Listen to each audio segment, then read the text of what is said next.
and trapped in a bluish cloud which rapidly became intense. Pressed back into the settee, they found themselves travelling down a long, spinning tunnel. Okay, so here they were, dropped into the middle of the countryside on an old settee. Marissa puzzled over the idea. No one would believe that they had travelled there on an old settee. Marissa followed the green cat deeper into the woods. Well, I don't believe such great readers as Martin Jarvis or Stephen Fry will be that worried. James, a very good afternoon to you. Thank you for coming in. You've got a bit thank you very much indeed. Well, if you do an audio cassette of this, or a CD, I might employ you to do that. I'm a lot cheaper than Messrs. Fry and Jarvis. You've got a vivid imagination. How do you come up with a concept like this of the settee travelling around? It's developed over a long period of time, as ideas do, and it was Derbyshire and the houses of the historic houses of Derbyshire that inspired me to write it. As a kid, I used to go around all the old houses like Hardwick Hall and Chatsworth and places like that, and used to enjoy visiting them, and over a period of time, recently it developed from that. Tell us about the characters that you have here. Uncle Sonny, firstly.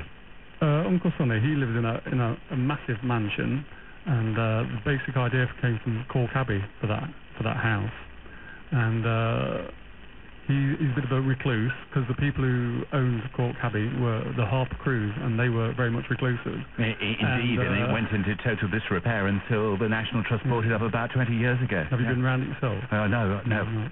I went around it quite recently again because I love going back there, and it's just like going back in time, really. And it's like a lot of the rooms are just left as they were, and that sort of inspired me to sort of transform this house into a bit of a story, and so that's where I got that idea from. Tell us about the other characters. You've got Uncle Sonny. Who else you've got there? And we'll come to this cat in a moment as well. His sister Rachel, and there's Marissa, Eric, and Esme, and they all go to stay with their uncle because their mum was going off. She was going to go to Scotland, so she takes them to see her uncle and stay, so they can stay there. Where does the uncle actually live? He lives. Well, it's called Castle de Bois, and it's very posh. It's actually in Cornwall. So I sort of picked up Cork Abbey and transported it to Cornwall, and so I took it from that. But it's a much bigger house than Cork Abbey, and I sort of expanded it because I wanted to give it a French influence, hence Du Bois. So I sort of built it up from that. 2:17 BBC Radio Derby. I'm with James Truman talking about his first ever book, Uncle Sonny's Settee. More with James in a moment. I'm just getting some important travel news coming in to us. So let me tell you, we've been telling you about travel news on the trains here on BBC Radio Derby. More with James Truman right now. How long has this book been in you, with you, or waiting for you to put pen to paper, or these days switching on computer screens and typing away with the old word processor? Okay, it took me about 3 years to write it, and before that I did write it, first chapter about 3 or 4 years ago, and then left it for quite a while, because I wasn't sure how to develop it.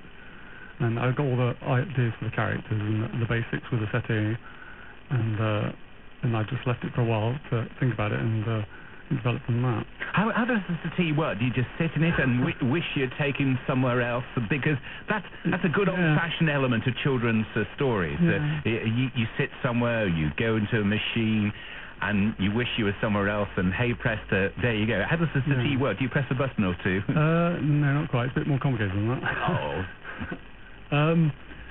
As I say, visiting these old historic houses, you see lots of old furniture in the houses, and they call them settees, they don't call them sofas, because it's an old-fashioned term, I suppose.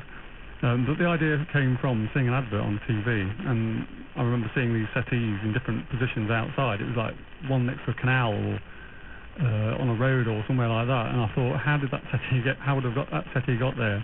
And what if it got there under its own steam? And not only that, other pieces of furniture always have, in historic houses, often have hidden drawers and things like that.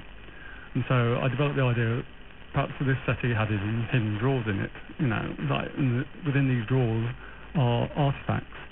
And what if this artifact, because I've actually watched Most Haunted, but they often say that these old artifacts often carry place memory with them. And so I thought, well, and the child would have psychic ability, could take this object, and through the power that was in the settee, would transport them to a different time. So you have got a basic idea of it. You have got this vivid imagination. It's coming out. I understand why you've gone for the local inspiration of picking these places. But if I was a child and had a settee, I love these artifacts that come from the Far East or Africa, rather than just a few hundred miles. Oh, yeah. Doesn't that take the romance away slightly? No, I don't think so. I think probably it would enhance it, really. What is the adventure list that they get up to then? Do they go to various different places around the area? They are transported by this particular artifact into about 300 years before, and it's... Oh, so it does travel in time as well? Oh, it travels in time. Yeah. Oh, I was a bit unfair then. So it does go back in time. It does go back in time, and to the time of Elizabeth I, basically. But then later on, when they come back, it also has other powers to not just go back in time, but it involves ghosts as well. Okay, all the elements that are coming in with you mentioning Most Haunted as well then. Yeah. Good, you've got to have some ghosts. Have you got some good baddies in it? Baddies? Oh, yes. There's a few baddies in there. I wanted it on the coast because of the French influence, and also because of the last part of the story, which involves smugglers. What has the reaction been from the target audience?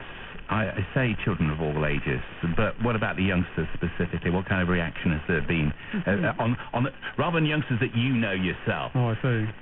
But youngsters that you don't know, because I say this to people who come into the studio and we talk about having written books for the first time or articles, that friends that you know may be very, very pleasant and don't want to upset you, but ultimately it's nice to get a viewpoint from somebody who's a bit neutral and your target audience. Have you had any feedback? As yet, no, because it's still early days yet. It's only been out a few months, short months, so I'm still waiting for that. But hopefully I've got a website that they can log on to and send me an email with comments once I've read it. But there are a few people that have just bought the book, children that are just starting to read it now, so hopefully soon. Yeah, I always say as well, it's a tough market. It's a tough market. Kids these days, sorry if I'm calling people aged under 18 kids, and 16, 17, younger people as well, it will certainly go for quite a wide market. Yeah. But they're tough, because they're even more demanding these days. Yeah. So what you could have got away with 40, 50 years ago, these days, the sophistication of what they can get with computer games and also with books and the Harry Potters and J.K. Rowlings of this world, you're in a tough field, aren't you? Yeah, kids are more sophisticated these days, I feel. So it is a tough market, like you say, but I think there's always a place for all kinds of different books, and hopefully this one will fill a niche. Okay, well, I hope it goes well for you. Uncle Sonny's Settee, as you say, novel for children and the young at heart.